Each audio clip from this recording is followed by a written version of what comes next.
Hello मित्रांनो, तुमचं सर्वांचं स्वागत आहे आपल्या नवीन ब्लॉगमध्ये. आणि आज आपण जाणार आहोत कोकण साईडला महाराष्ट्रामध्ये. त्यासाठी मी, अक्षय आणि विनायक तयार झालेलो आणि लास्ट विकेंडला म्हणजे शनिवारी आम्ही निघालेलो चिपळूणला. सो चिपळूणला जाताना मी, विनायक आणि अक्षय जॉईन झालेलो. कराडमधून आम्ही निघालो चिपळूणच्या दिशेने आणि रस्ता एकदम भारी होता. जाताना ट्रॅफिक नव्हतं, सकाळची वेळ असल्यामुळं एवढं वाहनांचा रश नव्हता. पण भारी होतं एकदम वेदर, पण थंडी तेवढीच होती सकाळी. आणि असं करत करत आम्ही हळूहळू निघालेलो.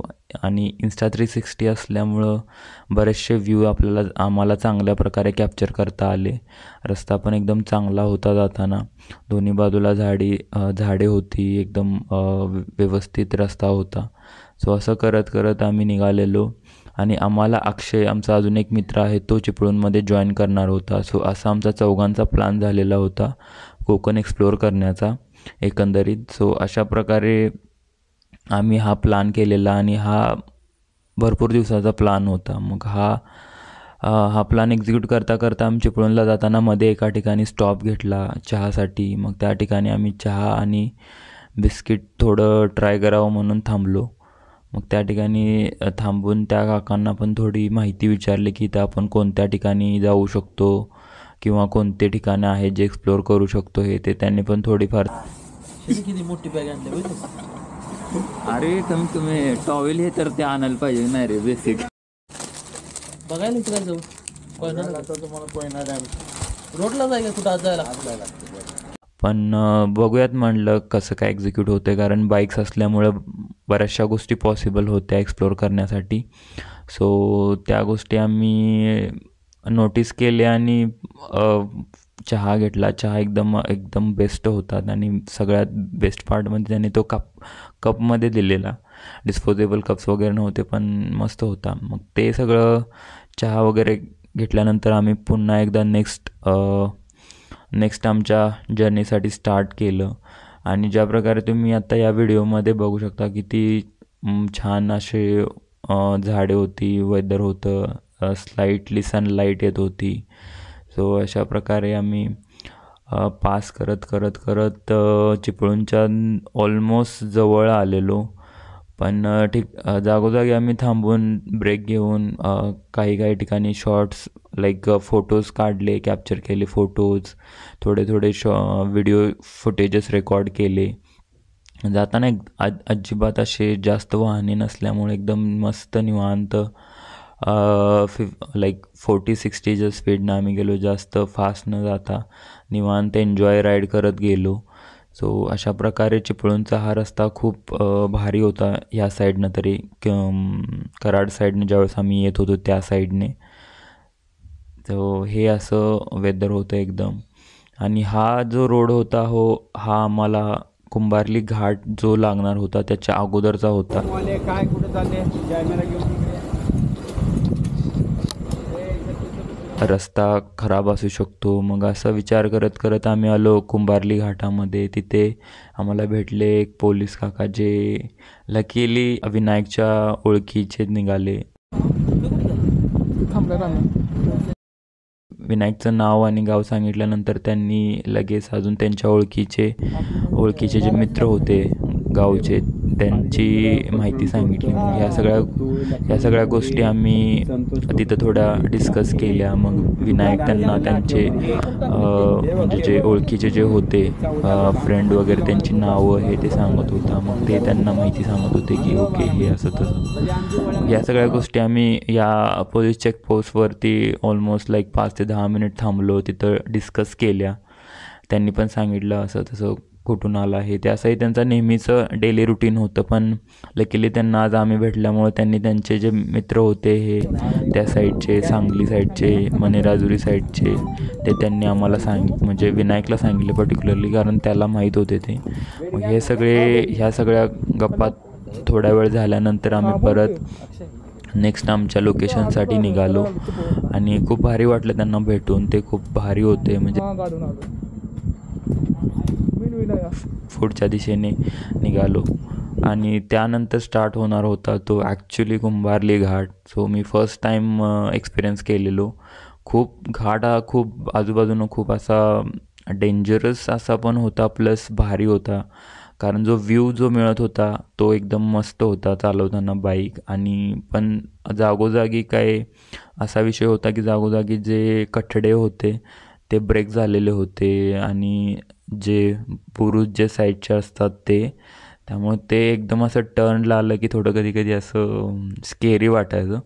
पण भारी होतं. ज्या प्रकारे तुम्ही Insta360च्या कॅमेरामध्ये हा व्ह्यू बघत असाल तर किती असं एकदम व्ह्यू लाँग व्ह्यू आणि असं ड्रोन टाईप व्ह्यू मिळत होता. त्यामुळे एकदम भारी हा असा कुंभारलीचा घाट आम्ही कॅप्चर करू शकलो. आणि त्यानंतर असं जागोजागी काही ठिकाणी ज्या ठिकाणी थोडेफार असे टर्न होते तिथं आम्ही थांबलो. त्या ठिकाणचा व्ह्यू कॅप्चर करण्याचा प्रयत्न केला. सकाळची वेळ असल्यामुळं थोडीशी हलकीशी सनलाईट होती, त्यामुळं खूप असं व्ह्यूला एन्हान्स करत होती ती सनलाईट. आणि हवा पण एकदम अशी थोडीशी असल्यामुळं खूप असं भारी वेदर झालेलं.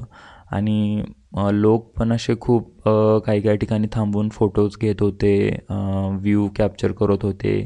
काही रील इन्फ्लुएन्सर्स होते जे रीलसाठी व्हिडिओज कॅप्चर करत होते. मग ह्या सगळ्या मेमरीज स्टोअर करून आम्ही परत आमच्या नेक्स्ट लोकेशनसाठी म्हणजे चिपळूणसाठी निघालो. आणि जागोजागी टर्नला काही ठिकाणी थोडा रस्ता खराब होता, पण त्यानंतर लगेच असं म्हणजे थोड्या ठिकाणी होता आणि त्यानंतर आणि रस्ता चांगला असा मिळत होता. त्यामुळं एवढं असं जाणवलं नाही की बाईक चालवताना की ओके एकदमच रस्ता खराब आहे असं.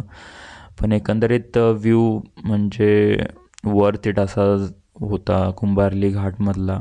कारण हा माझा फर्स्ट टाईम एक्सपिरियन्स असल्यामुळे ह्या साईडचा आणि तेही बाईकवरून एक्सपिरियन्स हा तुम्हीसुद्धा नक्कीच ट्राय करू शकता. जर तुम्ही इकडून येणार असेल कराडकडून कोकण साईडला चिपळूण गुहागर साईडला जर जाणार असेल तर हा आणि मी अज्युम करू शकतो की पावसाळ्यामध्ये या व्ह्यूची जी काय म्हणतात इंटेन्सिटी आहे ते अजून वाढू शकते. सो अशा तऱ्हेने आम्ही सगळे हे जे व्ह्यू टर्न्स आणि nature green effect sunlight effect ह्या सगळ्या गोष्टी नजरेत स्टोअर करून आम्ही नेक्स्ट लोकेशनसाठी निघालो. असे करत करत आम्ही रीच झालो चिपळूणमध्ये. तर हे आहे चिपळूणचं परशुराम यांचं मंदिर. ह्याच्या बाबतीत थोडीशी माहिती अशी की हे महाराष्ट्रात चिपळूणपासून 4 किलोमीटर अंतरावर मुंबई गोवा हायवेवर 1000 फूट उंचीचा डोंगर आहे. याला महेंद्रगिरी असे नाव आहे. परशुरामाच्या मंदिरामुळे लगतच्या गावालाही परशुराम किंवा लोटे परशुराम असेच म्हणतात.